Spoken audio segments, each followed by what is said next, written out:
नमस्कार, मैं हूं पिनास त्यागी और आप देख रहे हैं इंडिया टीवी का स्पेशल शो तहकीकात। पहली बार टीवी पर 360 डिग्री इन्वेस्टिगेशन के साथ आज मैं आपको बताऊंगी कि कैसे एक फर्जी फोन कॉल आपको बर्बाद कर सकता है, कैसे एक फर्जी फोन कॉल आपकी जिंदगी भर की कमाई को लूट सकता है। एक कॉल, जी हां, एक छोटा सा कॉल आपको डिजिटल अरेस्ट करवा सकता है। एक कॉल जो आपका बैंक बैलेंस, आपकी एफडी, शेयर्स, म्यूचुअल फंड, मां बाप की पेंशन और यहां तक कि आपके बच्चों के लिए की गई सेविंग्स, सब कुछ आपसे छीन सकता है। यह है डॉक्टर रुचिका टंडन, लखनऊ एसजीपीजीआई की सीनियर न्यूरोलॉजिस्ट हैं। एक फोन कॉल और इनके 2,81,00,000 रुपए लूट लिए जाते हैं। अगला नंबर मुंबई के चार्टर्ड अकाउंटेंट का है। इनके पास एक फोन कॉल आता है, 71,24,000 रुपए लूट लिए जाते हैं। लिस्ट यही नहीं रुकती।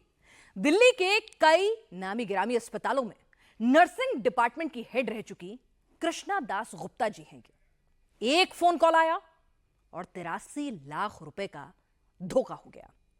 यहां तक कि देश के नामी उद्योगपति और वर्धमान ग्रुप के चेयरपर्सन एसपी ओसवाल जी के साथ भी एक फोन कॉल के झांसे ने ठगी करा दी। सुप्रीम कोर्ट में उनकी फर्जी वर्चुअल पेशी कराई गई। सीजीआई का फर्जी ऑर्डर तक सुनवा दिया गया और इस तरीके से एक फोन कॉल ने लूट लिए 7 करोड़ रुपए। दिल्ली के एक प्रोफेसर हैं, उनके पास भी बस एक फोन कॉल आया और 50 लाख रुपए एक झटके में लूट लिए गए। और फोन कॉल से दिल्ली की पुलिस भी परेशान है। दिल्ली पुलिस के शाहदरा डिस्ट्रिक्ट के डीसीपी प्रशांत गौतम के नाम पर कॉल कर और उनके सिग्नेचर से एक फर्जी चिट्ठी भेजकर लूट करने की खबर मिलती है तो दिल्ली पुलिस को एडवाइजरी जारी करनी पड़ जाती है। तो मेरे पास ऐसी कई कहानियां हैं फोन कॉल पर होने वाली साइबर लूट की, और इसकी जांच करने वाले पुलिस अधिकारियों और लॉ एनफोर्समेंट एजेंसियों के चीफ से भी हमने बात की है। एक कॉल आपको कंगाल ना कर दे, एक कॉल आपको लूट ना ले, इसके लिए इंडिया टीवी की यह तहकीकात देखना आपके लिए बेहद जरूरी है। क्या आप कोई भी अनजान कॉल झट से उठा लेते हैं?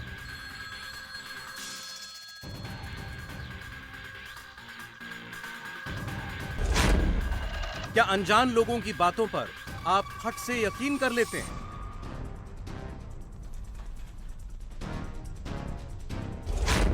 क्या मोबाइल पर आए लिंक को आप फौरन क्लिक कर देते हैं?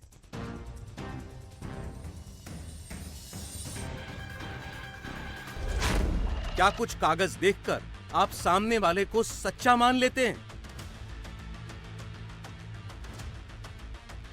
अगर आप ऐसा करते हैं तो सावधान हो जाइए,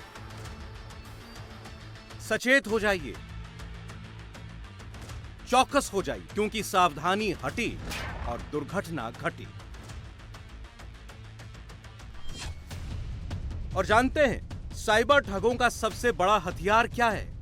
उनका सबसे बड़ा हथियार है आपका डर।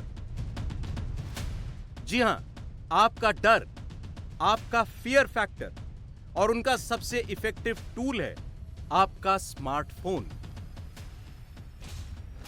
आपका पार्सल पकड़ा गया है, आपके आधार कार्ड का मिसयूज हुआ है, आपके बैंक खाते से मनी लॉन्ड्रिंग हो रही है, आपके बैंक अकाउंट का राष्ट्र विरोधी गतिविधियों में इस्तेमाल हो रहा है, आपके नंबर से पॉर्न वीडियो भेजा गया है, मुकदमा दर्ज हो गया है और वारंट इशू हो रहा है। पुलिस कैप लगा करके कोई भी आपको इस तरीके का फोन करे और धमकाने की कोशिश करे तो आप पूरी तरीके से चौकन्ना हो जाइए। फर्जी थाना, फर्जी पुलिस, फर्जी वर्दी, फर्जी कोर्ट, फर्जी पेपर, फर्जी केस, फर्जी जुर्माना, फर्जी वकील, फर्जी दलील, सब कुछ फर्जी, फिर भी ठगी हो रही है। लखनऊ पीजीआई की एक डॉक्टर फर्जी मुकदमे में फंसने के डर से इतना घबरा गईं कि उन्होंने अपने खाते से 2,81,00,000 रुपए साइबर ठगों को ट्रांसफर कर दिए। पूरी कोर्ट में हियरिंग होती थी और एक वो ये भी बताते थे कि जो जो अकाउंट्स से जो की इन्फॉर्मेशन है और जो पैसा ट्रांसफ़र आप कर रहे हो उसको नोटरी को नोट करने को भी बताते थे। लुधियाना में रहने वाले वर्धमान ग्रुप के मालिक एसपी ओसवाल को डिजिटल अरेस्ट करके 7 करोड़ रुपए ठगे गए। नोएडा में रहने वाले एक रिटायर्ड मेजर जनरल ने अपने 2 करोड़ रुपए साइबर ठगों को सौंप दिए। रिटायर्ड मेजर जनरल ने बैंक जाकर खुद अपने अकाउंट से ठगों के अकाउंट में पैसे भेजे। जो व्यक्ति इनका शिकार बन जाता है फिर उसको ये पूरी तरह से डरा धमका करके और अपने कब्जे में ले लेते हैं। साउथ दिल्ली के चितरंजन पार्क में रहने वाली 72 साल की एक बुजुर्ग महिला इतना डर गईं कि उन्होंने अपने खाते से 83 लाख रुपए ट्रांसफर कर दिए और पैसे ट्रांसफर करने से पहले अपनी बेटी तक को इसके बारे में नहीं बताया। Because they don't like I contact anybody or I tell this to anybody. Delhi में ही एनबीसीसी इंटरनल ऑडिट डिपार्टमेंट की एजीएम खुद साइबर एक्सपर्ट है। एनबीसीसी में वो साइबर मामले संभालती हैं, लेकिन वो भी 55 लाख रुपए की ठगी का शिकार हो गई। बेंगलुरु की एक मल्टीनेशनल कंपनी में काम करने वाली महिला एग्जीक्यूटिव 10 घंटे में इतना टॉर्चर हो गई कि उन्होंने साइबर अपराधियों को 51 लाख रुपए दे दिए। मुंबई में एक लेडी वकील को फोन करके इतना डरा दिया गया कि उन्हें होटल में कमरा बुक करना पड़ा और लाइव वीडियो कॉल के दौरान ही कपड़े उतारने पड़े। बाद में इन ठगों ने उस वीडियो कॉल को रिकॉर्ड कर इन लेडी वकील को ब्लैकमेल करना शुरू कर दिया और 50,000 रुपए ऐंठ लिए। मुंबई के पश्चिम उपनगर में रहने वाले एक चार्टर्ड अकाउंटेंट को पाई पाई का हिसाब याद रहता है। वो अपने क्लाइंट्स के खाते संभालते हैं, लेकिन अपने साथ ही हो रही ठगी को वक्त रहते नहीं समझ पाए। पुलिस सामने आके पुलिस व्हाट्सएप में बात कर रहा है और मेरे को आइडेंटिफिकेशन भेज रहा है सामने से, और सामने भी पुलिस का पहराव करके है, तो मेरे को लगा कि वो पुलिस है, ऐसा वो इंप्रेशन में था। नोएडा में रहने वाली एक डॉक्टर को डरा धमकाकर जालसाजों ने उनके अकाउंट से 2 दिन में 60 लाख रुपए उड़ा लिए। दिल्ली की एक लेडी प्रोफेसर मुकदमे के फर्जी पेपर और फर्जी वारंट देखकर खौफ से भर गई। उन्होंने ठीक वैसा ही किया जैसा ठग उनसे करने को कह रहे थे। लेडी प्रोफेसर ने साइबर अपराधियों को 50 लाख रुपए दे दिए।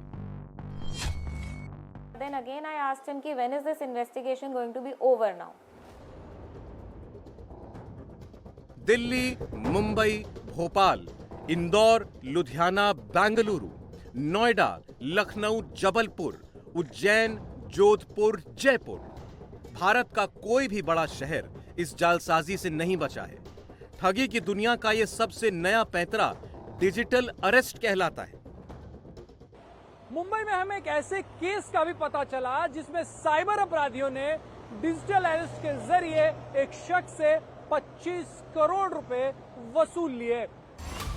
एक्सपर्ट्स कहते हैं कि कोरोना महामारी के बाद साइबर दुनिया में होने वाले अपराध बेतहाशा बढ़े हैं। देखिए आंकड़े क्या कहते हैं। 2019 में साइबर क्राइम की 26,049 शिकायतें दर्ज हुई। 2020 में कोरोना काल में इसमें 10 गुना इजाफा हुआ। 2020 में साइबर क्राइम की 2,57,000 शिकायतें रजिस्टर हुई। 2021 में साइबर क्राइम की 4,52,000 शिकायतें दर्ज हुई। 2022 में ये फिर डबल हो गए। 2022 में 9,66,000 शिकायतें दर्ज की गईं। 2023 में पूरे हिंदुस्तान में साइबर अपराध की 15,60,000 शिकायतें दर्ज हुई और 2024 में जनवरी से अप्रैल तक ही 7,40,000 साइबर अपराध की शिकायतें मिली। साइबर अपराधों में सबसे गंभीर अपराध है digital house arrest. Digital arrest एक किस्म का मेंटल टॉर्चर है जिसमें नकली पुलिस स्टेशन और नकली कोर्ट बनाकर नकली वर्दी पहनकर और नकली पेपर दिखाकर ठगी को अंजाम दिया जाता है। साइबर ठग पहले बातों बातों में गोपनीय और प्राइवेट डेटा लेते हैं, फिर उस डेटा को मैनिपुलेट करके डरा धमकाकर पैसे की डिमांड करते हैं। जो डर गया वो फंस गया, जो फंस गया वो लुट गया। साइबर क्रिमिनल्स ने इस डर और पैनिक दोनों को ही आज हथियार के तौर पर बना लिया है। इस साल पहले 4 महीनों में ही डिजिटल अरेस्ट की 4,599 शिकायतें मिली, जिनमें 400 करोड़ की ठगी हुई। सोचिए, हर दिन डिजिटल अरेस्ट के 40 अटेम्प्ट हो रहे हैं। इतने मामले पुलिस के पास रिपोर्ट हो रहे हैं। साइबर अपराधी इससे कहीं ज्यादा तादाद में लोगों पर साइबर जाल फेंक रहे हैं। जो इस जाल में फंस गया, समझिए कि उसका सब कुछ लुट गया। अकेले दिल्ली की बात करें तो साइबर दुनिया में रोजाना 700 दिल्ली वालों से रुपए ऐंठे जा रहे हैं। दिल्ली एनसीआर में हर महीने औसत 10 लोगों को डिजिटल अरेस्ट करके जालसाज उनसे ठगी कर रहे हैं। 10वीं पास, 12वीं पास और ग्रेजुएशन नहीं कर पाए ठग भी डॉक्टरों को, इंजीनियरों को, सेना के रिटायर्ड अधिकारियों को, प्रोफेसर को, हाईली एजुकेटेड लोगों को लूट रहे हैं। Cyber crime police station Noida की टीम द्वारा डिजिटल अरेस्ट के माध्यम से साइबर धोखाधड़ी करने वाले गैंग के 3 अभियुक्तों को जयपुर से गिरफ्तार किया गया है। कुछ समय पूर्व एक रिटायर्ड आर्मी ऑफिसर के साथ डिजिटल अरेस्ट की घटना कारित करते हुए 2 करोड़ रुपए की साइबर धोखाधड़ी हुई थी। जब तक ठगी का एहसास होता है, तब तक बहुत देर हो चुकी होती है। उनका सारा धन लुट चुका होता है। उनकी मेहनत की कमाई का पैसा बैंकों से निकलकर अनजान लोगों के खातों में पहुंच चुका होता है। क्या आप फोन पर आने वाला हर कॉल उठाते हैं? क्या आप फोन पर आने वाले हर कॉल का जवाब देना जरूरी समझते हैं? कोई अनजान आदमी फोन पर कुछ भी बोल देता है और आप उसे सच समझ लेते हैं। यदि हां, आप ऐसा करते हैं तो इस तहकीकात का सीधा सीधा वास्ता आपसे है। सावधान हो जाइए। एक फोन कॉल उठाना, जी हां, एक फोन कॉल उठाना कितना खतरनाक हो सकता है, यह आपको दिल्ली की एक सच्ची कहानी से बताते हैं। दिल्ली में 72 साल की बुजुर्ग कृष्णा दास गुप्ता के साथ जो कुछ हुआ वो किसी के साथ भी हो सकता है। इसीलिए सचेत रहना बेहद जरूरी है।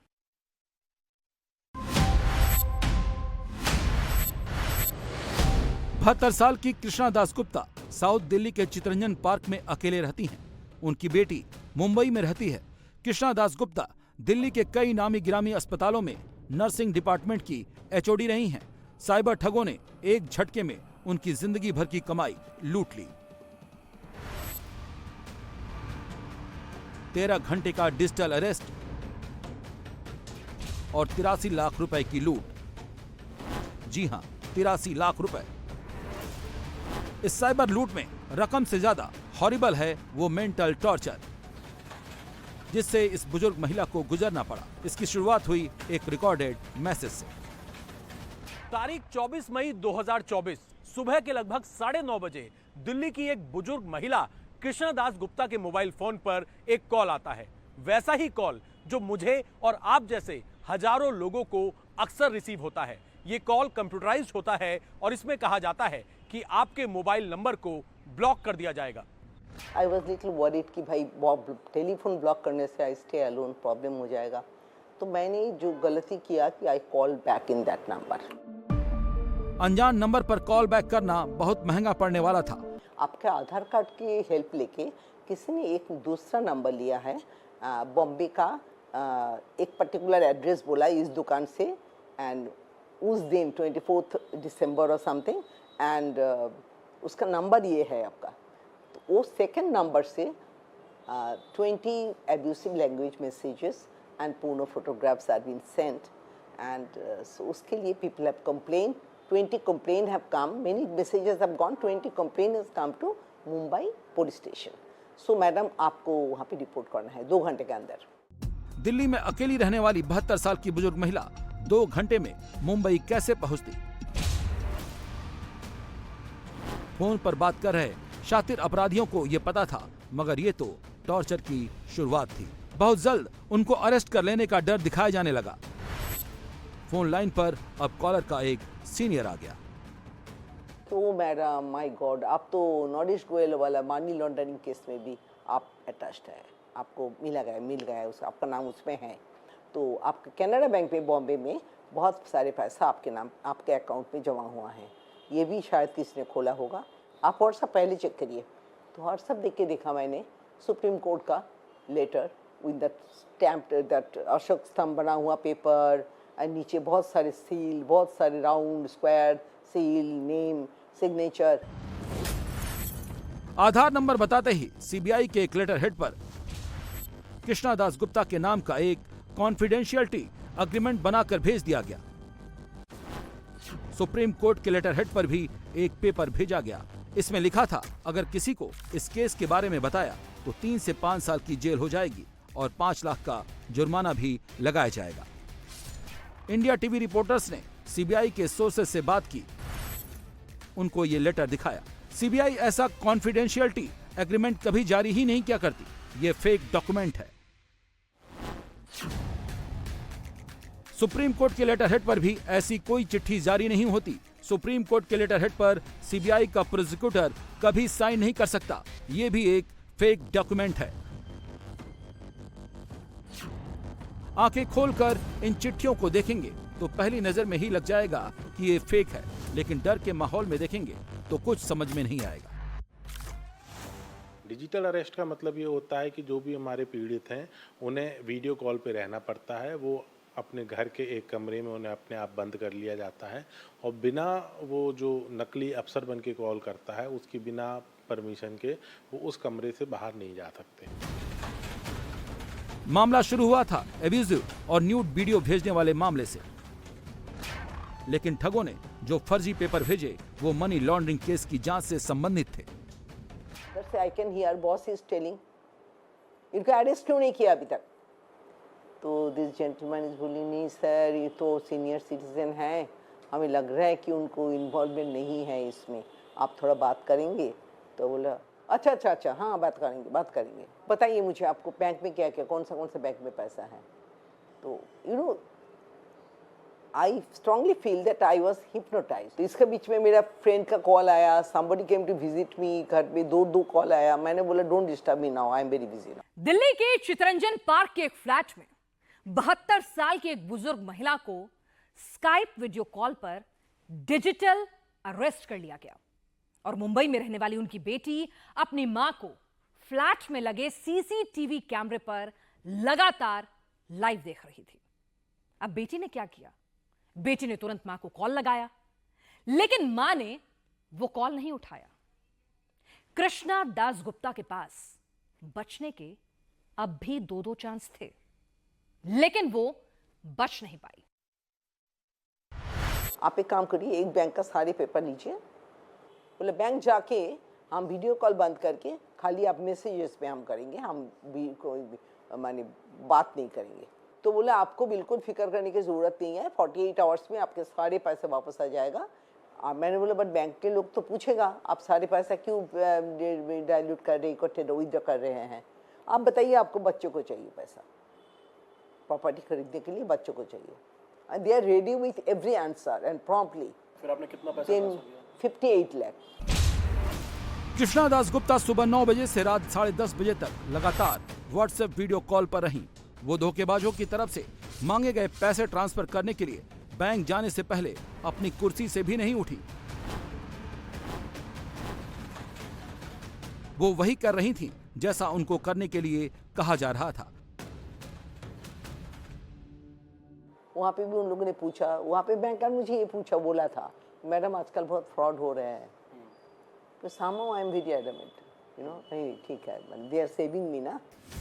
एक बैंक से 58 लाख रुपए, दूसरे बैंक से 25 लाख रुपए, दोनों को मिलाकर 83 लाख रुपए। साइबर ठगों के गिरोह ने जेल जाने का डर दिखाकर बुजुर्ग महिला से एक ही दिन में उनकी जीवन भर की कमाई लूट ली, लेकिन ठगों का लालच खत्म नहीं हुआ। फियर फैक्टर की साइकोलॉजी को साइबर अपराधी अच्छी तरह समझते हैं। जो शिकार जितना डरा हुआ होगा वो उतना ही पैसा ट्रांसफर कर सकता है। ऐसा ही दिल्ली की बुजुर्ग महिला कृष्णा दास के साथ हुआ। ज्वेलरी कितना है, कितना सेट है, कितना सेट है। तब मेरे को थोड़ा सा लगा कि कुछ गड़बड़ है। मैंने बोला नहीं, सेट बेट तो नहीं है, कुछ है। उसके बाद मैंने बोला एक टाटा AIA 1 सेविंग है। तो बोला आप दोबारा जाइए। जालसाजों को अब टाटा AIG का फंड दिख रहा था। ये फंड अगले दिन ही लिक्विडेट हो सकता था, इसीलिए बुजुर्ग महिला को कैमरे की निगरानी में रखा गया। इस दौरान एक यंग लड़का वर्दी में कैमरे पर आया। उसने महिला को मां कहकर भरोसा जीता। सुबह उठ के मैंने खुद 8 बजे फोन किया। रात को आपने उनका फोन कट करके किसी को कॉल नहीं किया, बेटी को? ना, उन्होंने बोल दिया कि मैडम ये मेरी कॉन्फिडेंशियल चीज, इसको बिल्कुल नहीं, किससे बात नहीं हो सकता। फिर मॉर्निंग में 8 o'clock I called up, they said हाँ 8:30 बजे हम कॉल करेंगे, बॉस आया नहीं है अभी तक। संयोग ये हुआ कि जालसाजों के बॉस का फोन आने से पहले मुंबई से उनकी बेटी का कॉल आ गया। मुंबई से उसने फोन किया। उसने बोला क्या बात क्या है, कल से आप बात नहीं कर रही हो, क्या बात है? मैं कैमरे में देख रही हूँ, आप चुपचाप बैठे हो, कि बात क्या है? तो मैंने बोला कि आप फोन पे बैठे हुए हो। हाँ, फोन पे, मतलब फोन रखा हुआ है स्टैंड पे, हाँ फोन लगा हुआ है, आप बैठे हुए हो। तो मैंने बोला कि ऐसा ऐसा बात है, people are helping me for from getting arrested. So आप ये क्या अरेस्टेड, आप क्या बोला? मैंने उन्हें अरेस्ट वारंट भेज दिया है। तो बोला आप भेजो मुझे। तो मैंने बोला वो नहीं भेज सकते। तो बोला नहीं, एक काम करो, जो मेड है आप उसका कैमरा से फोटो लेके आप मुझे भेजो उस अरेस्ट वारंट की। हाँ, let me see what it is. Then immediately she jumped up कि this is a cyber fraud happening with you. Delhi police में 50 लाख से ज्यादा का साइबर फ्रॉड थाने में दर्ज नहीं होता। इसके लिए स्पेशल सेल में एक विशेष यूनिट है, IFSO। इस IFSO यूनिट के द्वारका सेंटर पर FIR दर्ज हुई। दिल्ली पुलिस साइबर सेल ने कुछ संदिग्धों को आइडेंटिफाई किया। जालसाजों के बैंक अकाउंट में भेजे गए 25 लाख रुपए होल्ड करा दिए गए, लेकिन 72 साल की बुजुर्ग कृष्णा दास गुप्ता को अब तक धेला भी वापस नहीं मिला है। पुलिस ने उनको बताया है कि उनके साथ फ्रॉड करने वालों ने कई लोगों से पैसे वसूले थे, जिनके साथ पहले फ्रॉड हुआ। पहले उनको पैसे दिए जाएंगे, बाद में इनका नंबर आएगा। वो एक डॉक्टर हैं, वेल एक्सपोज्ड हैं, दुनिया जहान को समझती हैं। लखनऊ के सबसे बड़े अस्पताल में सीनियर न्यूरोलॉजिस्ट हैं। दिमाग और नर्व्स की बीमारियों का इलाज करती हैं। उनसे बात करने के बाद मरीजों को सुकून मिलता है।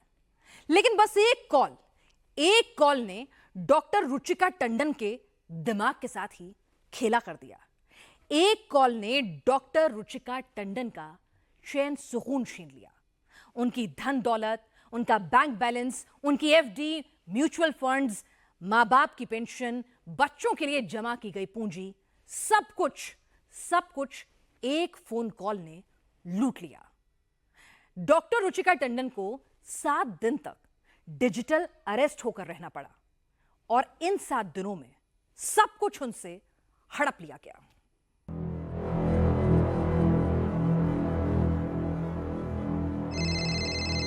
मोबाइल फोन की घंटी बजी और उसे उठाते ही लखनऊ की डॉक्टर रुचिका टंडन की जिंदगी में तूफान आ गया।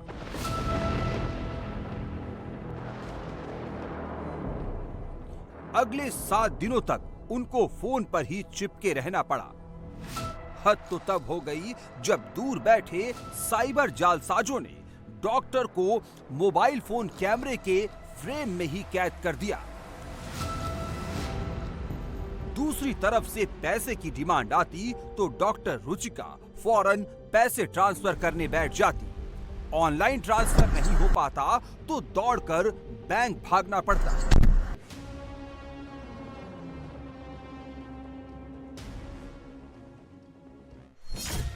इन 7 दिनों में डॉक्टर रुचिका टंडन ने अपने 5 बैंक खातों से 2 करोड़ 81 लाख रुपए साइबर जालसाजों के 7 अकाउंट्स में ट्रांसफर किए। डॉक्टर ने अपना अकाउंट खाली कर दिया, FD तोड़कर सारे पैसे ट्रांसफर कर दिए, इंश्योरेंस पॉलिसी तोड़कर पैसे भेज दिए, बूढ़ी माँ की पेंशन के पैसे भी निकल गए। जब सब कुछ लुट गया तब जाकर उनको एहसास हुआ कि वो बहुत बड़ी ठगी का शिकार हो गई है। लखनऊ SGPGI उत्तर प्रदेश की राजधानी का सबसे नामी अस्पताल है। यहाँ के न्यूरो डिपार्टमेंट की सीनियर न्यूरोलॉजिस्ट हैं डॉक्टर रुचिका टंडन। वो कुछ सीबीआई अधिकारी से कनेक्ट करवाते थे, जज के सामने हियरिंग करवाते थे। तो फिर धीरे धीरे अलग अलग अकाउंट से जो पैसा उन्होंने वेरिफिकेशन के लिए वो मुझे अकाउंट्स देते जाते थे अलग अलग टाइम पर, और उसमें पैसा ट्रांसफ़र करने को कहते थे। ये सब शुरू हुआ 1 अगस्त 2024 को सुबह 8 बजे, जब ट्राई यानी telecom regulatory authority of India के फर्जी नाम से कॉल आया। मतलब कोर्ट का पूरा आवाज आती थी, कोर्ट सीन लगता था, दिखता नहीं था क्योंकि उनके लोगोस थे, बट पूरी आवाज आती थी और खड़े होना होता था कोर्ट जज के आने पर, और उसी तरीके का माहौल बनाया हुआ था। जज आएंगे तो वाइट ड्रेस पहननी है और खड़े होना है। कॉल करने वाले शख्स ने कहा कि वो ट्राई से बोल रहा है और डॉक्टर रुचिका के फोन नंबर की 22 शिकायतें दर्ज हुई हैं। उनके नंबर से लोगों को धमकियां दी जा रही हैं, उनको परेशान किया जा रहा है, इसलिए डॉक्टर रुचिका का नंबर बंद कर दिया जाएगा। डॉक्टर रुचिका टंडन को कुछ अटपटा लगा तो उन्होंने कॉल डिस्कनेक्ट कर दिया। डॉक्टर रुचिका को बताया गया कि उनके बैंक अकाउंट का इस्तेमाल मनी लॉन्ड्रिंग में हुआ है। जिन खातों से ट्रांजैक्शन हुए उनके link mobile number doctor Ruchika के आधार कार्ड पर लिए गए हैं। कुल मिलाकर 7 करोड़ की मनी लॉन्ड्रिंग हुई है। उनको बताया गया कि एक एयरलाइंस कंपनी के मालिक के खातों की जांच के दौरान इस मनी लॉन्ड्रिंग का पता चला। डॉक्टर रुचिका को फिजिकली या डिजिटली जांच का सामना करना होगा। कुछ ही देर में सीबीआई उनको अरेस्ट करने लखनऊ पहुंच जाएगी।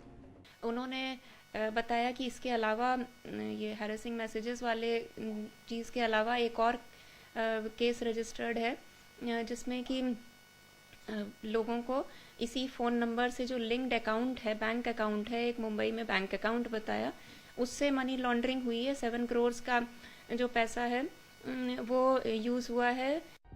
गिरफ्तारी की बात सुनकर डॉक्टर रुचिका टंडन के पैरों के नीचे से जमीन खिसक गई। वो बुरी तरह डर गई। बस यहीं से ब्लैकमेलिंग का सिलसिला शुरू हो गया, जो 7 दिन की डिजिटल कस्टडी और 2 करोड़ 81 लाख रुपए के फ्रॉड पर जाकर खत्म हुआ। अगर आप यहाँ आके केस नहीं फाइट कर सकते हैं मुंबई में, तो हमें तो फिजिकली अरेस्ट करने के ऑर्डर्स मिले हैं। 5 मिनट में पुलिस पहुँच के अरेस्ट कर लेगी। और अगर वो चीज़ नहीं चाहते तो मैं आपको डिजिटल कस्टडी में रख सकता हूँ, बट उसके लिए आपको स्काइप पर स्काइप डाउनलोड करना है। तो उसके लिए एक फ़ोन खरीदवाया और उससे कॉन्टीन्यूसली मतलब वीडियो कॉल पर जुड़े रहना है कि अकाउंट से नहीं हुआ ऐसा कोई ट्रांजैक्शन। आपको अपने जो भी अकाउंट में पैसा है उसको सरकारी अकाउंट्स में ट्रांसफ़र करना है। अब आपको भी लग रहा होगा कि आखिर एक पढ़ी लिखी डॉक्टर लगातार 7 दिनों तक एक धोखे में कैसे रह सकती है। वो अपने पैसे अनजान लोगों के खाते में कैसे भेज सकती है, कैसे अपनी और अपनी मां तक की जमा पूंजी किसी अनजान शख्स के कहने पर बाकायदा ट्रांसफर कर सकती है। कोई सीनियर डॉक्टर, पढ़ी लिखी डॉक्टर अपने बेटे के लिए जमा पैसों को किसी दूसरे के अकाउंट में भेजने को आखिर कैसे तैयार हो सकती है। डॉक्टर रुचिका के साथ 7 दिनों तक जो कुछ हुआ उसे साइबर क्राइम की भाषा में डिजिटल हाउस अरेस्ट कहते हैं। कान खोलकर बहुत गौर से सुनिएगा, टीवी स्क्रीन पर आंखें गड़ा कर देखिएगा और अपने दोस्तों और रिश्तेदारों को भी देखने के लिए कहिए, क्योंकि साइबर ठगी का शिकार आप, मैं या आपके आसपास कोई भी बन सकता है। जी हां, कोई भी, आप भी और आपका अपना भी। जिस केस में कोई गलती नहीं की, उस केस में गिरफ्तार हो जाने के डर ने रुचिका टंडन को डरा दिया।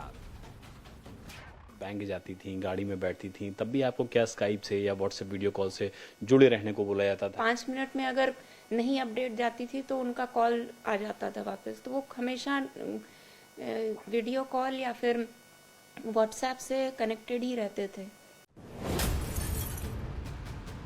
वीडियो कॉल पर फर्जी कोर्ट का फर्जी सेटअप बनाया गया। फर्जी कोर्ट में डॉक्टर रुचिका टंडन की पेशी करवाई गई।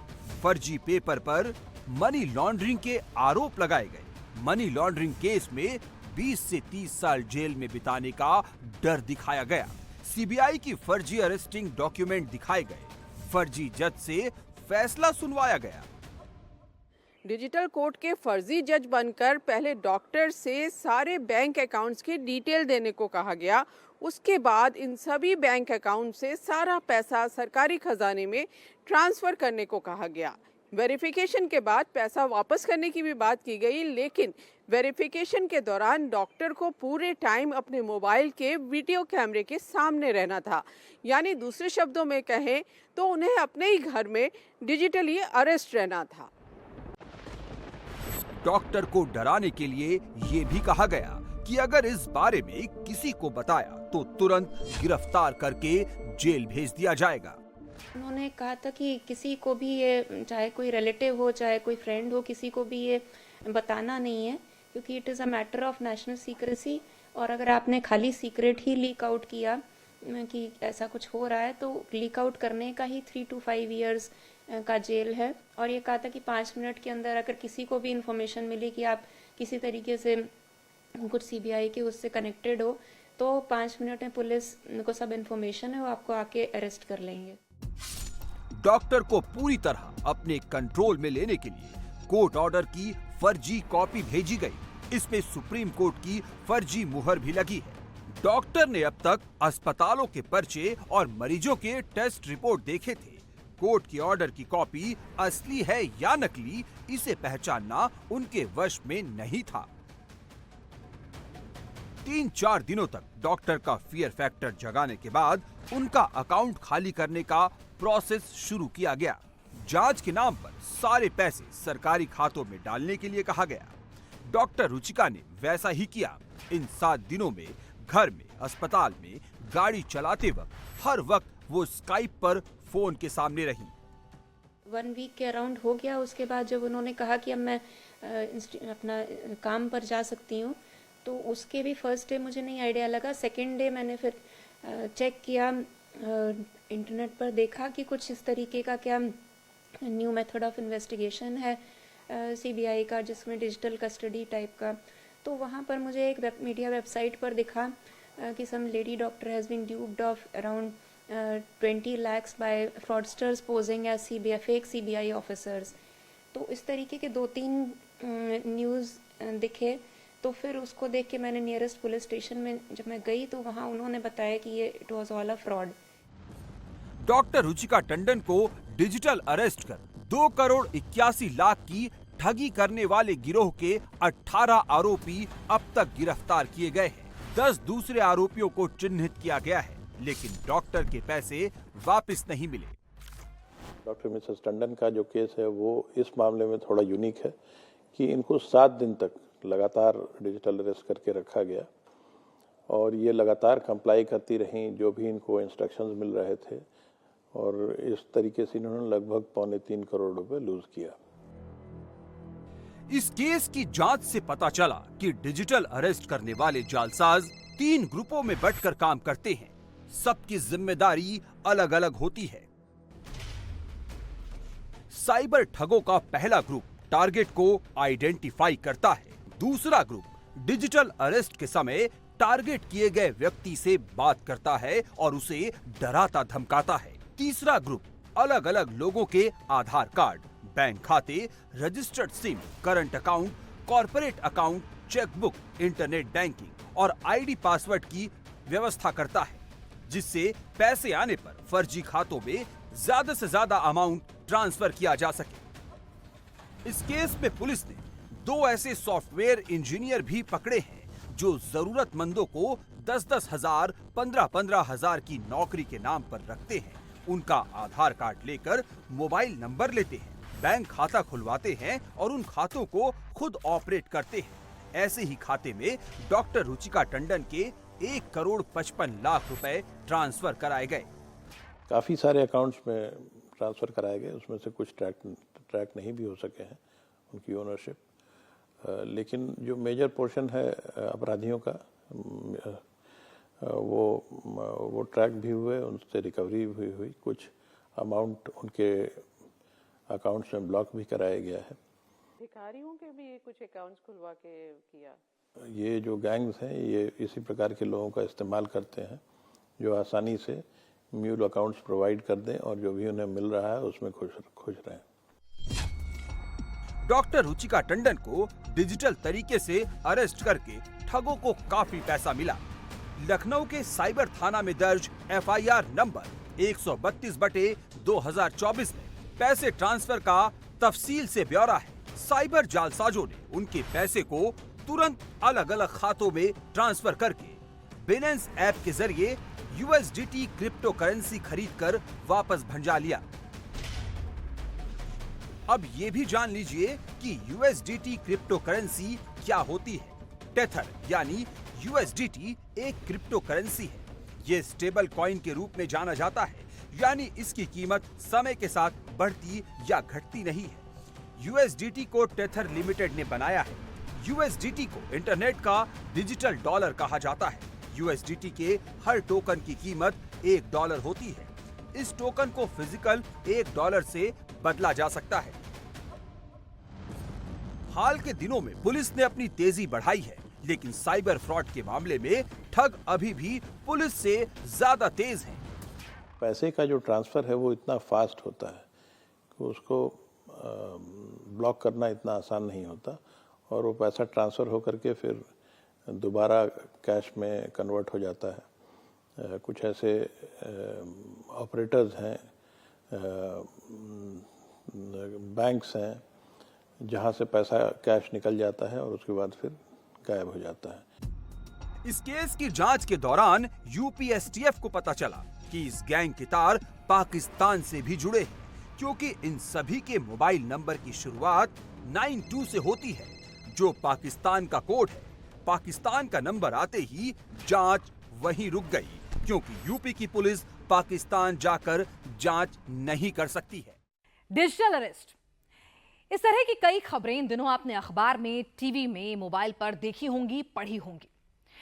आप भी सोचते होंगे कि पढ़े लिखे आदमी, हर उम्र के आदमी, बड़े बड़े शहरों में रहने वाले आदमी, अमीर आदमी, वेल एक्सपोज्ड आदमी, गैजेट्स यूज करने वाले आदमी आखिर कैसे डिजिटल अरेस्ट होकर करोड़ों रुपए की ठगी का शिकार हो जाते हैं। आपके मन में पहला सवाल यह आता होगा, भाई कहीं कुछ छिपा तो नहीं रहे थे, कुछ ब्लैकमेल होने जैसा तो केस नहीं था, आखिर अपने परिवार को क्यों नहीं बताते, आखिर अब पुलिस के पास क्यों नहीं जाते, इन्हें तो सब कुछ पता है, अगर सब सही है तो सवाल ये कि ये तमाम पढ़े लिखे, वेल एजुकेटेड, वेल एक्सपोज्ड लोग डिजिटली अरेस्ट क्यों और कैसे हो जाते हैं, जानिए आप भी। हेलो, मैं दिल्ली एयरपोर्ट टर्मिनल 2 के कस्टम डिपार्टमेंट से बोल रहा हूं। आपका पार्सल पकड़ा गया है। हेलो, मैं दिल्ली पुलिस स्पेशल सेल से बोल रहा हूं। आपके पार्सल में ड्रग्स मिला है। हेलो, मैं टेलीकॉम रेगुलेटरी अथॉरिटी से बोल रहा हूं। आपका नंबर ब्लॉक होने वाला है। हेलो, मैं साइबर सेल से बोल रहा हूं। आपके फोन से पॉर्न मटेरियल भेजा गया है।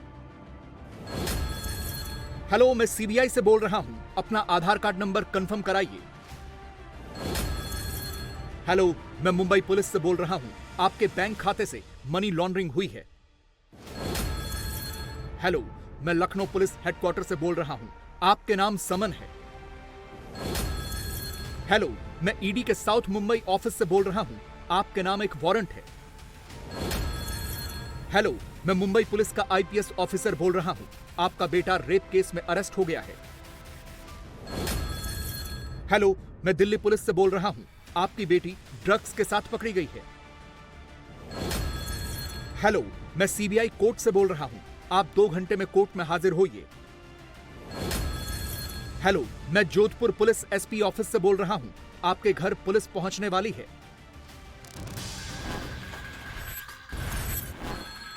ऐसा कोई भी एक कॉल किसी की नींद उड़ा देने के लिए काफी है। कॉल करने वाला कोई भी हो सकता है, कोई गुमनाम, कोई अनजान जिसे आप नहीं जानते, जिससे आप पहले कभी नहीं मिले, जिसकी आवाज भी आपने कभी नहीं सुनी। वो सच्चा है या झूठा है, ये टेस्ट तो तब होगा जब सुनने वाला अपने होशो हवास में रहेगा। कॉल करने वाला अगर पहले मिनट में ही माइंड पर कंट्रोल कर ले तो लाइफ में तूफान आ जाता है। साइबर क्राइम का यह बिल्कुल नया तरीका है जिसे डिजिटल अरेस्ट कहते हैं। इसमें साइबर की दुनिया के शातिर ठग प्रेशर में लेकर ठगी करते हैं और पूरा अकाउंट साफ करा देते हैं। क्या है डिजिटल अरेस्ट? यह सवाल हमने यूपी एसटीएफ के चीफ सीनियर आईपीएस अमिताभ यश से पूछा। कोई कस्टम से बात करेगा या कस्टम अधिकारी बन के बात करेगा, उसके बाद फिर ये बताएगा कि इसमें नारकोटिक्स है, और इस तरह से जो व्यक्ति इनका शिकार बन जाता है फिर उसको ये पूरी तरह से डरा धमका करके और अपने कब्जे में ले लेते हैं। डिजिटल अरेस्ट मुंबई पुलिस के लिए भी चैलेंज बन चुका है। पिछले 2 महीने में मुंबई पुलिस के पास 35 बड़े केसेस रिपोर्ट हो चुके हैं, जिनमें 30 लाख से लेकर 25 करोड़ तक का फ्रॉड हुआ है। साइबर क्राइम के ऐसे सीरियस केसेस को मुंबई पुलिस साइबर सेल के डीसीपी दत्ता नालवड़े हैंडल करते हैं। एजेंसी से हम बोल रहे हैं और अभी हम आपका कॉल जो है वो पुलिस को ट्रांसफर कर रहे हैं। उसके बाद कोई पुलिस ऑफिसर बात करता है, इनिशियल इंट्रोगेशन होता है, उसके बाद फिर और लॉ एनफोर्समेंट एजेंसीज के नाम से अगर वो दूसरी एजेंसी आपको इंट्रोगेट करेगी, उनको कॉल ट्रांसफ़र होता है। उसके बाद और किसी एजेंसी को ट्रांसफ़र होता है, फिर उनको बोला जाता है कि आप अभी किसी से बात नहीं करोगे, आपके रूम में ही बंद रहोगे और आप स्काइप वीडियो कॉल पे आओगे। तो ये जो इंट्रोगेशन होता है वो वीडियो कॉल पे होता है और विक्टिम को बिल्कुल अलाउ नहीं किया जाता है कि उसके घर वालों से या फिर किसी बाहर वाले से मदद मांग सके या फिर कांटेक्ट कर सके।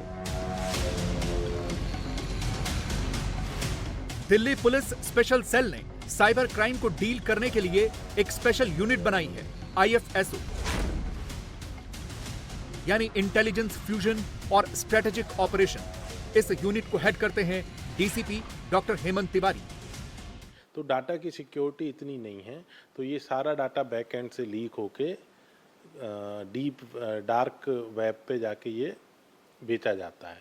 तो वही डाटा जब उनके हाथ लगता है तो मैक्सिमम उनके पास आपका फ़ोन नंबर होता है और आपका नाम होता है, उस फ़ोन नंबर से लिंक्ड नाम। Middle class, higher middle class या फिर हायर इनकम वाले लोग साइबर अपराधियों के शिकंजे पर सबसे ज़्यादा होते हैं। बुजुर्ग या फिर वो लोग जो अकेले रहते हैं, जिनके बच्चे बाहर पढ़ाई कर रहे या नौकरी कर रहे होते हैं, या फिर वो पति पत्नी जो अलग रहते हैं, ऐसे लोग साइबर अपराधियों के शिकंजे में सबसे ज्यादा फंसते हैं। इसीलिए इन्हीं लोगों को सबसे ज्यादा टारगेट किया जाता है। डिजिटल अरेस्ट से पहले साइबर ठग अपने टारगेट का प्राइमरी डेटा ओपन सोर्स से लेते हैं। ओपन सोर्स कोई व्हाट्सएप ग्रुप हो सकता है, कोई टेलीग्राम ग्रुप हो सकता है। फेसबुक और इंस्टाग्राम जैसे सोशल मीडिया प्लेटफॉर्म से भी प्राइमरी डेटा लिया जाता है। किसी मेगा स्टोर का इंचार्ज भी ग्राहकों का डेटा डार्क नेटवर्क को बेच सकता है। टारगेट की माली हालत का अंदाजा हो जाने पर उसे कॉल किया जाता है। इसी बातचीत के दौरान वो आपकी जानकारी ले लेते हैं। अगर उन्हें समझ में आ गया कि आप ऐसे बंदे हैं जो ज़्यादा पैसे नहीं दे सकते, आप डेली वेजर हैं या आपके उतनी वो नहीं है, तो फिर वो फ़ोन डिस्कनेक्ट कर देंगे।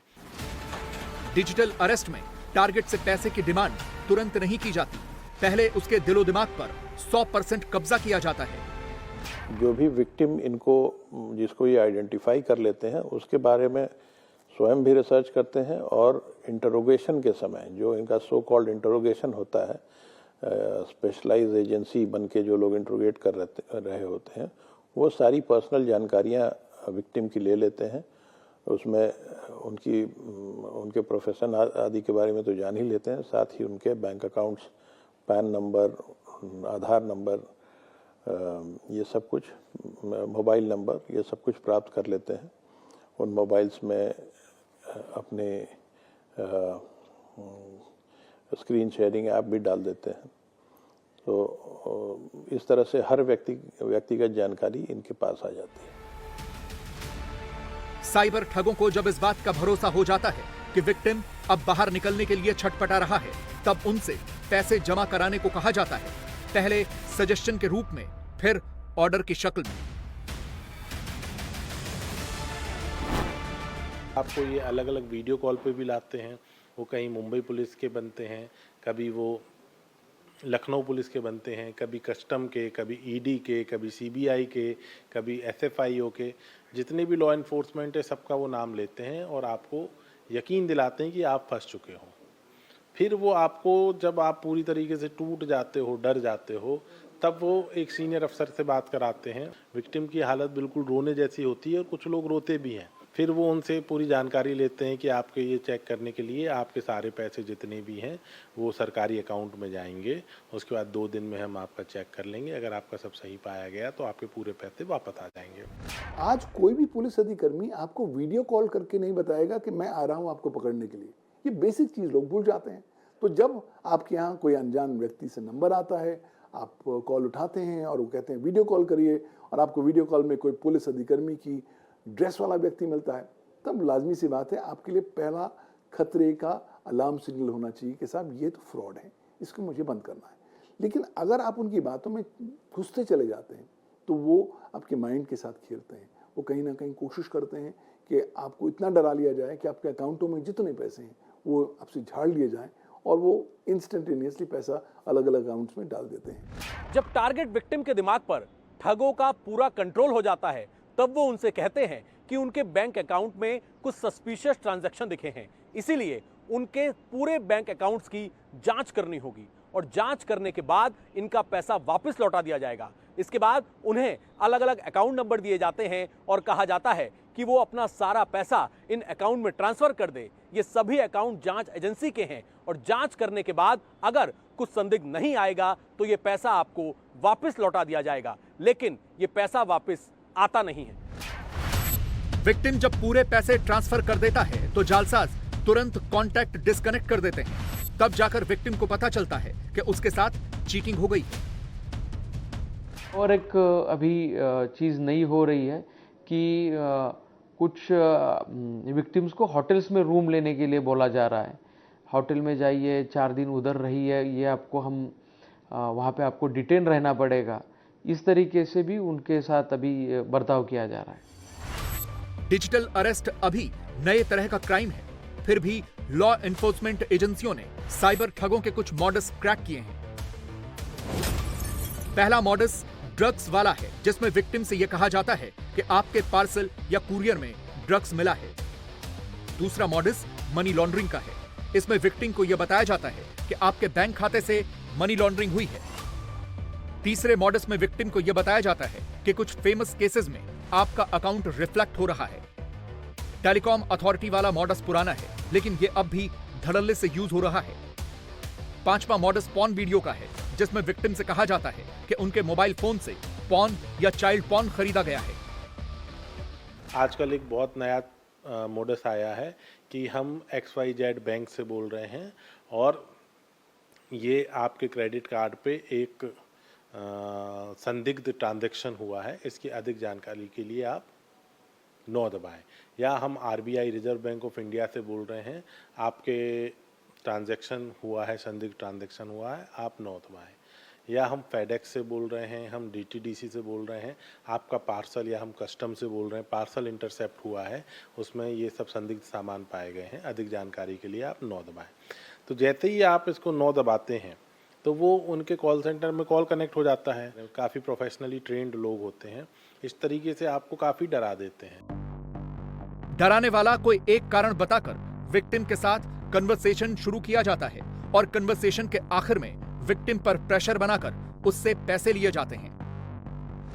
कि जब ये विक्टिम कहीं आती जाती भी थी या इन्हें कहीं आने जाने के लिए कहा भी जाता था, तो ये लगातार स्काइप कॉल पे रहती थी और एक ग्रुप ऐसा भी था जो इनको लगातार ट्रेल करता था।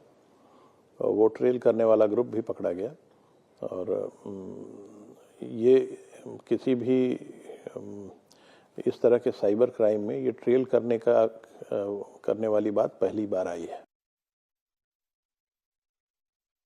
अकाउंट टू अकाउंट ट्रांसफर, एक बैंक खाते से दूसरे बैंक खाते में transfer, RTGS, IMPS, NEFT, UPI, ये तमाम पैसे ट्रांसफर करने की सेफ टेक्नोलॉजी समझी जाती है।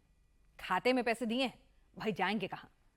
आप भी यही सोच रखते होंगे, लेकिन खाते में भेजा गया पैसा भी 10 मिनट के अंदर अंदर छुमंतर हो जाता है।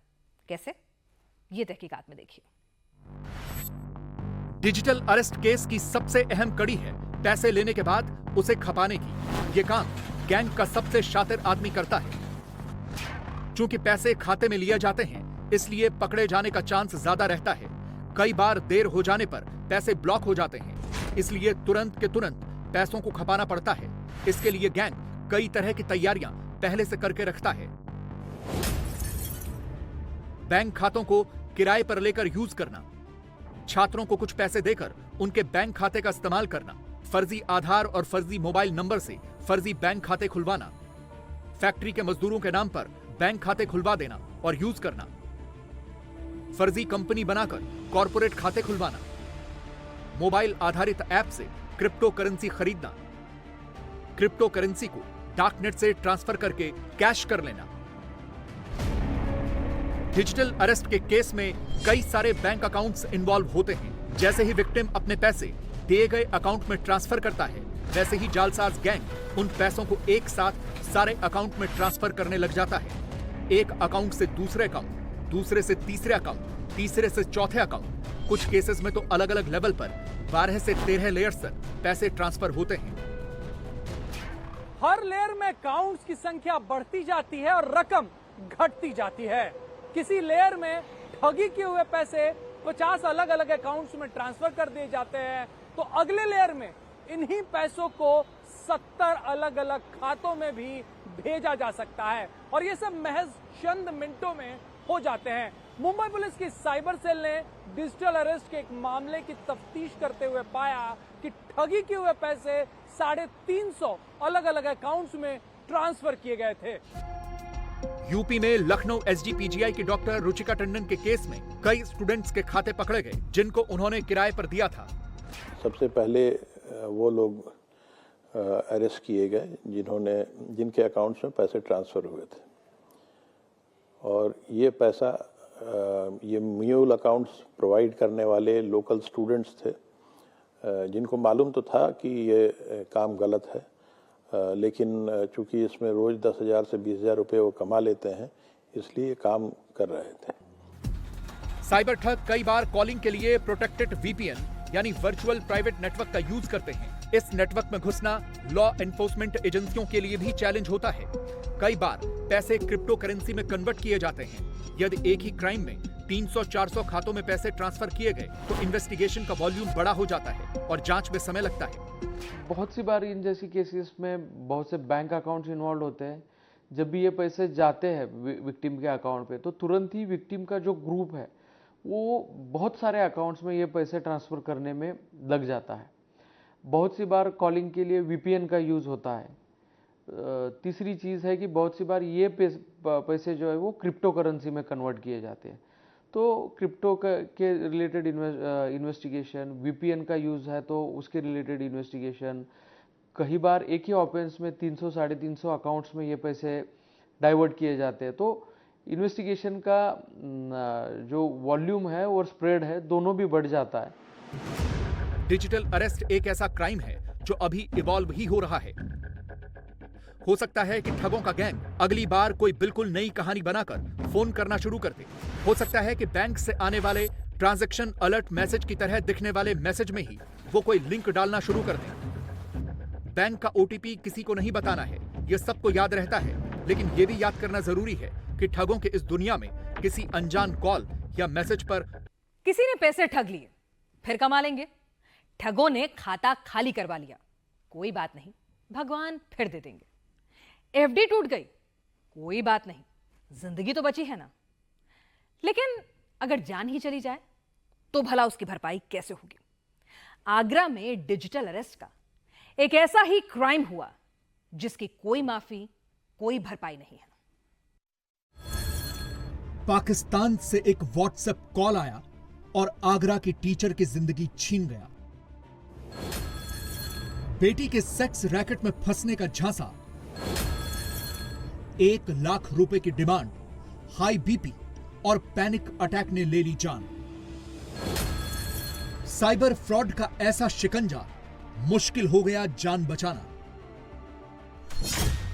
अब तक आपने हिरासत में मौत के किस्से सुने होंगे, हिरासत में मौत पर फिल्में देखी होंगी, लेकिन ताजमहल के शहर आगरा में डिजिटल अरेस्ट के दौरान महिला टीचर ने दम तोड़ दिया। इसे डिजिटल अरेस्ट में पहली मौत कहा जा रहा है। क्रिमिनल की कॉल्स की वजह से इनकी जान चली गई। ये इतनी घबरा गई कि इनकी सांस तक नहीं बन पा रही थी। आगरा के शिवचरण वर्मा 30 सितंबर को रिटायर होने वाले थे। वो रिटायरमेंट वाली लाइफ के सपने देख रहे थे। 30 सितंबर की सुबह तक सब कुछ ठीक था। उनकी पत्नी मालती वर्मा स्कूल टीचर थी। वो भी समय से स्कूल चली गई थी। स्कूल में ही एक व्हाट्सएप कॉल आया। कॉल करने वाले ने पुलिसिया वर्दी वाली डीपी लगा रखी थी। 30 सितंबर दोपहर 12 बजे कॉल आना शुरू हुआ। पाकिस्तान के +92 कोड वाले नंबर से आए कॉल। 15 मिनट के अंदर कई बार व्हाट्सएप कॉल आए। बेटी के सेक्स रैकेट में पकड़े जाने का डर दिखाया गया। फौरन 1 लाख रुपए ट्रांसफर करने की डिमांड की गई। टेंशन में महिला टीचर की हार्ट अटैक से ही मौत हो गई। साइबर फ्रॉड पाकिस्तानी नंबर से लगातार कॉल कर रहा था। वो मालती वर्मा को संभलने का मौका तक नहीं दे रहा था। वो बार बार यही कह रहा था कि व्हाट्सएप कॉल को डिस्कनेक्ट ना किया जाए। मालती वर्मा को लगातार ये कहकर डराया जा रहा था कि उन्हें डिजिटली अरेस्ट कर लिया गया है। व्हाट्सएप कॉल करने वाला पुलिस की वर्दी में था। टीचर की बेटी के सेक्स रैकेट में पकड़े जाने की धमकी दे रहा था। 15 मिनट के अंदर 1 लाख रुपए की डिमांड कर रहा था। बेटी को जेल भेजने और वीडियो वायरल करने की धमकी दे रहा था। बेटी सेक्स रैकेट में फंस गई है, ये बात बेटे को बताना मालती वर्मा को अच्छा नहीं लग रहा था। लेकिन बेटे दीपांशु ने जोर देकर पूछा तो मां ने सारी बात बता दी। बेटे ने नंबर चेक किया तो वो पाकिस्तान का था। भाई ने बहन से बात की, वो अपने कॉलेज में बिल्कुल ठीक ठाक थी। बेटे ने मां को आश्वस्त किया और कॉल डिस्कनेक्ट करने को कहा। मालती वर्मा ने व्हाट्सएप डिस्कनेक्ट तो कर दिया, लेकिन तब तक उनका बीपी बढ़ चुका था। तकरीबन 12 बजे जब मम्मी स्कूल में थी तो 12 बजे उनके पास एक कॉल आया कि मैं इंस्पेक्टर पी विजय कुमार बोल रहा हूं और आपकी जो बेटी है वो एक सेक्स रैकेट में फंस गई है और अगर आप उसे बिना किसी बेइज्जती के, बिना किसी उसके अगर आप उसे छुड़वाना चाहते हैं तो मैं आपको एक नंबर दे रहा हूँ। इस नंबर पे आप बात कीजिए और तुरंत 1 लाख रुपए 15 मिनट के अंदर तुरंत की तुरंत ट्रांसफ़र कीजिए। फ़ोन आपको काटना नहीं है। तो उसके बाद मम्मी ने तुरंत मुझे कॉल किया कि बेटा एक काम करो, घर में से 1 लाख रुपए निकालो और मैं आपको नंबर देती हूँ, उस नंबर पे आप पैसे दे दीजिए। जैसे ही वो मैंने नंबर देखे +92 करके तो मैं समझ गया कि ये फ्रॉड कॉल है। मैंने मम्मी को बार बार समझाया, मैंने मम्मी को बताया कि मम्मी क्या कहते हैं ये फ्रॉड कॉल है, आप परेशान मत होइए। इतना पैनिक कर गई थी मम्मी। मेरी मम्मी 58 साल की हैं, एजेड थी, तो इतना पैनिक कर गई कि मम्मी की वहीं से तबीयत स्टार्ट हो गई, तबीयत खराब होना स्टार्ट हो गई। मालती वर्मा जब घर लौटी तो बहू रेखा घर में अकेली थी। मालती वर्मा ने पैनिक अटैक की शिकायत की। उनके सीने में दर्द हो रहा था। ये बताते बताते वो अचेत होकर गिर पड़ी। आसपास के लोग इकट्ठा हुए। मालती वर्मा को अस्पताल ले जाया गया, लेकिन अस्पताल पहुंचने से पहले ही उन्होंने दम तोड़ दिया। शिवचरण वर्मा के रिटायरमेंट के दिन ही उनकी वाइफ की डेथ हो गई। पत्नी को याद करके शिवचरण इमोशनल हो जाते हैं। मां की मौत के 2 दिन बाद बेटे ने आगरा पुलिस को कंप्लेंट दी। पुलिस अब फोन नंबर के जरिए साइबर अपराधियों तक पहुंचने की कोशिश कर रही है। ये बेसिकली एक डिजिटल अरेस्ट का केस था जिसमें बहुत ज़्यादा पैनिक होती है और इसी के कारण वो डेड हो जाती हैं। और ये पहला मामला जो है ऐसा सामने आया है अभी हमारे पास जहाँ पे इतने ज़्यादा लोग पैनिक हुए और ऐसे केस हुआ। पिछले 6 महीने में यूपी में डिजिटल अरेस्ट के 19,000 से ज्यादा मामले सामने आए हैं। ठगों ने लोगों को डरा धमकाकर लगभग 150 करोड़ रुपए वसूल लिए, मगर पहली बार डिजिटल अरेस्ट के दौरान मौत का मामला सामने आया है। आजकल एआई टेक्निक का इस्तेमाल बहुत होता है। जैसे हम लोग क्या करते हैं, फेसबुक और इंस्टाग्राम है, इस पे हम लोग अपनी वॉइस अपलोड कर देते हैं, कभी सिंगिंग करते हुए, कभी नॉर्मली वॉइस अपलोड करते हैं। तो बेसिकली हैकर्स क्या करते हैं, उनकी टेक्निक ये होती है, उस आवाज़ को निकाल लेते हैं और वही आवाज़ हम क्रिएट कर लेते हैं। जैसे कभी आपको कॉल आया कहते हैं कि मैं आपके बेटे से बात कराता हूँ। वही एआई टेक्निक यूज़ करके आपके बेटे की वॉइस सेम निकलती है, जो चीखता चिल्लाता है, बोलता है पापा मुझे बचाओ, मम्मी मुझे बचाओ। ऐसी जब आवाज़ आदमी सुनता है तो डेफिनेटली उसके अंदर एक पैनिक क्रिएट हो जाता है, परेशान हो जाता है और ऐसी स्थिति में कुछ भी करने के लिए तैयार हो जाता है। डिजिटल अरेस्ट के मामले में पुलिस आईटी एक्ट की धारा दर्ज करती है, लेकिन आगरा के केस में साइबर फ्रॉड के साथ मौत का मामला भी इन्वॉल्व है। तो क्या पुलिस इसमें हत्या की धारा को जोड़ेगी? और अगर ऐसा हुआ और अपराधी पकड़े भी गए तो बाद में कोर्ट में क्या होगा, ये देखने वाली बात होगी। क्या आपने कभी अपने पेरेंट्स का इनबॉक्स, मोबाइल का इनबॉक्स चेक करके देखा है? उनके फोन में कई ऐसे एसएमएस मिलेंगे जिनमें ढेरों लिंक होंगे और यकीनन वो लिंक सेफ तो बिल्कुल भी नहीं है। कभी सोचा है कि एक अनसेफ लिंक पर क्लिक करने का मतलब है एक मुसीबत को मोल ले लेना। डिजिटल अरेस्ट बेशक इस वक्त की सबसे बड़ी मुसीबत है और इसका शिकार कोई भी बन सकता है। दरअसल ज्यादा समझदार लोग यहां जल्दी बेवकूफ बनते हैं। जिनको बैंकिंग सिस्टम की पूरी जानकारी है वो भी ठग लिए जाते हैं। और ऐसी ही कहानी है जहां एक चार्टर्ड अकाउंटेंट, सही सुन रहे हैं आप, चार्टर्ड अकाउंटेंट साइबर ठगी का शिकार हो गया। हेलो, मैं दिल्ली एयरपोर्ट टर्मिनल 3 कार्गो से बोल रहा हूं। आपका पार्सल पकड़ा गया है। मुंबई के चार्टर्ड अकाउंटेंट जिनका दिल्ली से कोई वास्ता नहीं था,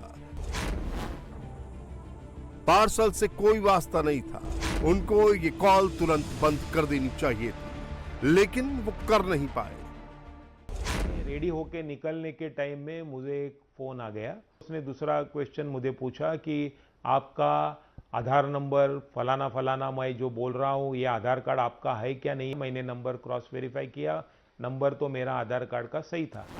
अगले 3.5 घंटे तक वो वीडियो कॉल पर डिजिटल अरेस्ट रहे और जब कॉल बंद हुआ तब इन्होंने अपने अकाउंट से 47 लाख और दूसरे अकाउंट से 24,24,000 रुपए जालसाजों को ट्रांसफर कर दिए। ये सब उसी एक कॉल से शुरू हुआ जो सुबह सुबह आ गया था। कॉलर ने दिल्ली एयरपोर्ट पर पकड़े गए एक पार्सल के अंदर जो आइटम गिनाए उनके बारे में सुनकर कोई भी चौंक जाता। सिंगापुर भेजे जा रहे कथित पार्सल में 17 जाली पासपोर्ट, 58 फेक एटीएम कार्ड और 140 ग्राम एमडीएमए ड्रग्स था। कॉलर ने पार्सल में ये सब पकड़े जाने की बात कही। इनमें सबसे खतरनाक था एमडीएमए ड्रग्स। एमडीएमए एक सीएनएस स्टिमुलेट ड्रग है जो आमतौर पर रेव पार्टियों में इस्तेमाल किया जाता है। कॉलर ने फोन कॉल पर एमडीएमए वाला बम गिराने के बाद कॉल को एक फर्जी थाने में जोड़ दिया। अब कॉल पर एक वर्दी वाला था जिसने अपना नाम सुनील बताया, पद हेड कांस्टेबल बताया और फेस टू फेस इंक्वायरी करने के लिए तुरंत वीडियो कॉल पर आने का ऑर्डर दे दिया। विक्टिम को शक न हो इसके लिए उस फर्जी पुलिस वाले ने व्हाट्सएप पर अपना आईडी कार्ड भी भेज दिया। यहां से टॉर्चर शुरू हो गया, लेकिन बहुत प्यार से। सीनियर चार्टर्ड अकाउंटेंट की फैमिली मेंबर्स कैमरे पर दिखे तो उन सबको कमरे से निकालकर रूम बंद कर लेने को कहा गया। फिर वीडियो कॉल पर ही इंक्वायरी शुरू हो गई।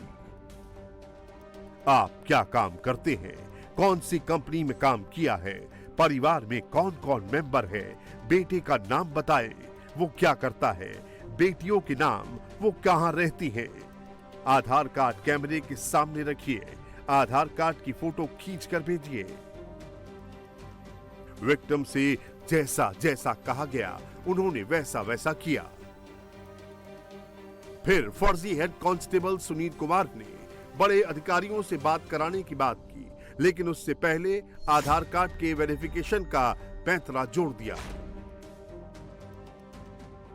आधार कार्ड का वेरिफिकेशन असल में एक पैंतरा था। बहुत जल्द ये सामने आ गया।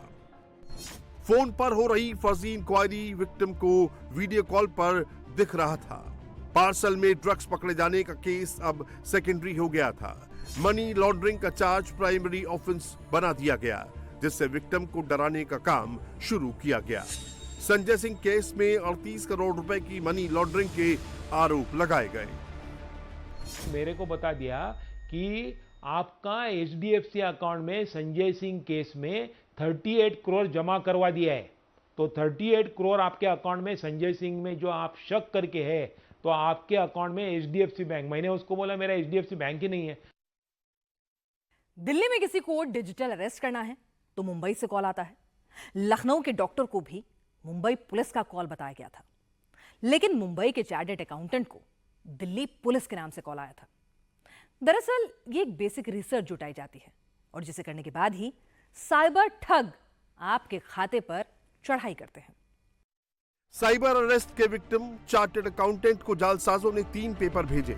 तीनों में उनका नाम था और आधार कार्ड नंबर भी था।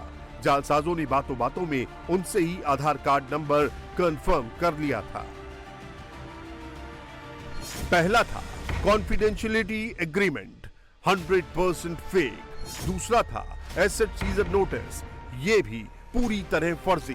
तीसरा था अरेस्ट वारंट, विशुद्ध जालसाजी। डराने के लिए सरकारी मोहर, सरकारी सील, सब कुछ लगा था। इन फर्जी कागजातों में 2 चार्ज और जोड़ दिए गए, मानव तस्करी और मानव अंगों की तस्करी।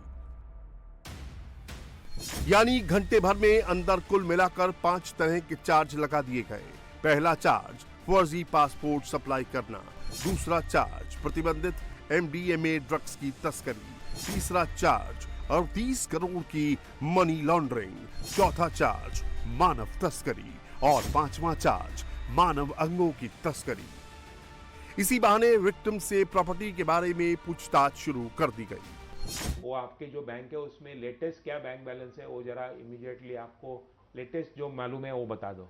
तो मैंने उनको लेटेस्ट अकाउंट में जो बैलेंस है उसमें एक अकाउंट में 48 लाख था, दूसरे अकाउंट में 25 लाख था, तीसरे अकाउंट में 92,000 था, चौथे अकाउंट में 5,000 था, 5वें अकाउंट में 3,80,000 था। ऐसा सब डिटेल दे दिया।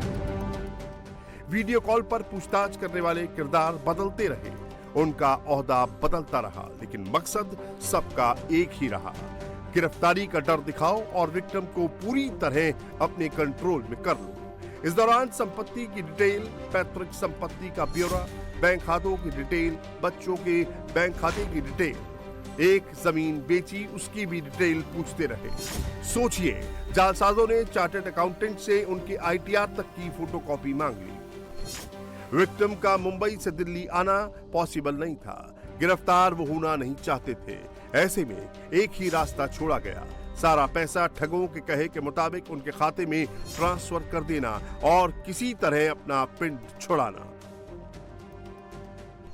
47 लाख रुपए ले लेने के बाद विक्टिम को दूसरे बैंक में भेजा गया। वहां से उन्होंने 24,24,000 रुपए ट्रांसफर किए। ये पैसे बाउंस हो गए तो ठगों ने 4 बजे तक पैसे नहीं मिले तो गिरफ्तारी तय का डर दिखाया। तो रास्ते में मेरे को फंड लीगलाइजेशन का सर्टिफिकेट आ गया। वो फंड लीगलाइजेशन का सर्टिफिकेट जैसे देखा तो पहले वाला SK ट्रेडर अमरावती था, इसमें आया Kardia Impex, Malad east, ICICI bank, IFC code number so and so, उसमें भी RBI का पूरा सिंबल, एम्ब्लेम ऐसा सब करके वो मेरे पास आ गया। और वो ट्रांजैक्शन बराबर 3:59 में वो ट्रांजैक्शन थ्रू हो गया। पैसे लेने के बाद जालसाज रिसीविंग भी दे रहे थे, वो भी बकायदा नोटराइज, लेकिन इस पर लगे सील मोहर पर मत जाइए, ये पूरी तरह फर्जी पेपर है। 71,24,000 रुपए का पेमेंट तो हुआ, लेकिन उसकी रिसीविंग 100% फेक है। मेरा बाबा को मैंने ये बता दिया कि ऐसा ऐसा मैटर हो गया, तो उन्होंने आपके दिमाग में आया तो आपने बताया? अब मेरा दिमाग में आ गया और मैं बोला अभी तो हो गया है, पेमेंट करवा दिया है। तो अभी तो जैसे उन्होंने पेपर देखा, सब देखा, तो उनको डाउट आ गया मेरा बाबा को, तो बोले नहीं ये तो कुछ साइबर का स्कैम है। 71,24,000 रुपए लेने के चंद मिनटों में ही जालसाजों ने एक खाते से दूसरे खाते, दूसरे खाते से तीसरे खाते, तीसरे खाते से चौथे खाते में पैसे ट्रांसफर कर लिए। बैंक को फ्रॉड की इत्तला दी गई, लेकिन कोई फायदा नहीं हुआ। आखिर में जाकर विक्टिम की फैमिली ने FIR दर्ज कराई। 25 तारीख को सुबह 10:30-11 बजे उनका मेरे पास एक मैसेज आया कि हमने हमारे ऊपर के जो सीबीआई के इंचार्ज है उनके पास से मेरे पास कोई डिटेल आई है, तो डिटेल के बारे में वापस आपके साथ पूछताछ होगी, बात होगी और आपके साथ वापस उसके साथ बात करना पड़ेगा। तो जैसे मेरे को पहला दिन का इंसिडेंस मालूम था तभी मैंने उनको उसका कोई मैसेज का रिप्लाई दिया नहीं। उसके बाद में उन्होंने 2 बार मेरे को वीडियो किया, मैं वो वीडियो लिया नहीं, तो उसने मेरे को बोला कि why you are not reporting, और मेरे को रिपोर्ट क्यों नहीं करते, ऐसा सब बात किया। अब मुंबई पुलिस की साइबर विंग इस मामले की जांच कर रही है, लेकिन विक्टिम को अब तक कुछ नहीं मिला है। पुलिस कहती है कि डिजिटल अरेस्ट जैसा कुछ होता ही नहीं है। यहां तक कि सीआरपीसी में डिजिटल अरेस्ट को लेकर कोई कानून नहीं है। भारतीय न्याय संहिता यानी बीएनएस में भी डिजिटल अरेस्ट को लेकर कोई कानून नहीं बना हुआ है। लेकिन फिर भी आजकल रोज डिजिटल अरेस्ट के कई केसेस सामने आ रहे हैं, लाखों करोड़ों की ठगी हो रही है। लेकिन दिक्कत क्या आती है, डिजिटल अरेस्ट से जुड़े हुए लोगों को पुलिस पकड़ नहीं पाती है। यहां तक कि जो पैसे चले जाते हैं उनकी रिकवरी भी नहीं हो पाती है। कमी जांच में कहां रह जाती है? आइए आपको बताते हैं कि जब अमेरिका में इस तरह का कोई क्राइम होता है तो फिर जांच कैसे होती है, कौन कौन सी एजेंसीज लगती हैं और हिंदुस्तान को क्या सीखने की जरूरत है।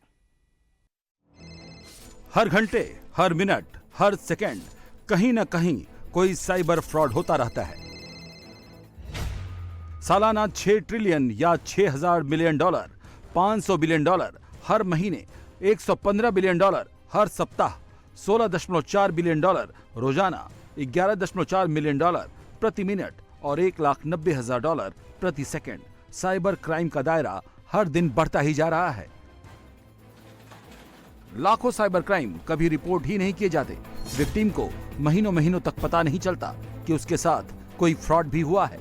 अमेरिका इस मायने में अलग मुल्क है। वहां साइबर क्राइम रिपोर्ट हो या ना हो, साइबर क्राइम कंट्रोल का मैकेनिज्म काम करता रहता है। अमेरिका में साइबर क्राइम कंट्रोल का मुख्य जिम्मा FBI के पास है। FBI की लीडरशिप में साइबर क्राइम कंट्रोल के लिए एक टास्क फोर्स बनाई गई है, cyber investigative joint task force यानी NCIJTF में 30 से ज्यादा एजेंसियों को जोड़ा गया है। अमेरिका में जब भी कोई साइबर अपराध होता है तो सभी एजेंसियां एक साथ एक्टिव होती हैं। साइबर क्राइम कंट्रोल का काम 3 स्तर पर होता है: आइडेंटिफिकेशन, इन्वेस्टिगेशन और प्रोसिक्यूशन। पहला चरण सबसे महत्वपूर्ण है। साइबर क्राइम का पता लगाने के लिए पब्लिक फीडबैक का सहारा लिया जाता है। डेटा कलेक्ट करने के लिए इंसिडेंट बेस्ड रिपोर्टिंग सिस्टम बनाया गया है। संभावित साइबर क्राइम की पहचान के लिए 4 एजेंसियों की मदद ली जाती है: bureau of justice statistics, FBI internet crime complaint centre CISA और फाइनेंशियल क्राइम इन्फोर्समेंट नेटवर्क। ये 4 एजेंसियां संभावित साइबर क्रिमिनल्स पर रेगुलर नजर रखती हैं। जब साइबर अपराध का पता चल जाता है तो FBI और cyber investigative joint task force active हो जाती है। FBI के पास प्रशिक्षित साइबर स्क्वाड है। हर स्क्वाड में 56 फील्ड अफसर हैं। ये ट्रेंड फील्ड अफसर लगातार दूसरी एजेंसियों के संपर्क में रहते हैं। Rapid response cyber action team को घंटे भर के अंदर कहीं भी तैनात किया जा सकता है। FBI के कई अफसर इंटरनेशनल कोऑर्डिनेशन में लगे रहते हैं, जिससे सरहद पार बैठे साइबर क्रिमिनल को भी पकड़ा जा सके। अमेरिका में the internet crime complaint centre यानी IC3 इंटरनेट क्राइम का डेटा कलेक्ट करती रहती है। जैसे ही कोई क्राइम होता है, IC3 की रिकवरी एसेट टीम विक्टिम के बैंक खाते को सेव करने में लग जाती है। साइबर क्राइम होने पर 7 एजेंसियां एक साथ जांच में लगती हैं। अपने देश में भी साइबर अपराध की तादाद बेतहाशा बढ़ रही है, लेकिन जांच वैसी नहीं हो रही जिससे अपराधियों को तुरंत पकड़ना मुमकिन हो सके। प्रशिक्षित साइबर स्क्वाड का नहीं होना और लॉ एनफोर्समेंट एजेंसियों के बीच कोऑर्डिनेशन की कमी इसकी मुख्य वजह है। इस दिशा में कुछ पहल हुई है जिसमें साइबर क्राइम कंट्रोल पहले से आसान होगा। सितंबर महीने में सरकार ने लगभग 6 लाख नंबरों को बंद कराया। लगभग 7 लाख हैंडल्स यानी SMS को ब्लॉक किया गया। साइबर ठगी में यूज किए गए 4 लाख मोबाइल हैंडसेट ब्लॉक किए गए। राज्यों की साइबर रजिस्ट्री को नेशनल साइबर रजिस्ट्री के साथ इंटीग्रेट किया जा रहा है। 5000 लोगों को साइबर कमांडो के रूप में ट्रेन किया जा रहा है। सिम और आधार कार्ड का इंटीग्रेशन कई अपराध को सॉल्व करने में सहायक हुआ है। साइबर ठगी में इस्तेमाल होने वाले हर एक नंबर की पहचान से क्रिमिनल्स पर शिकंजा कसा जा रहा है।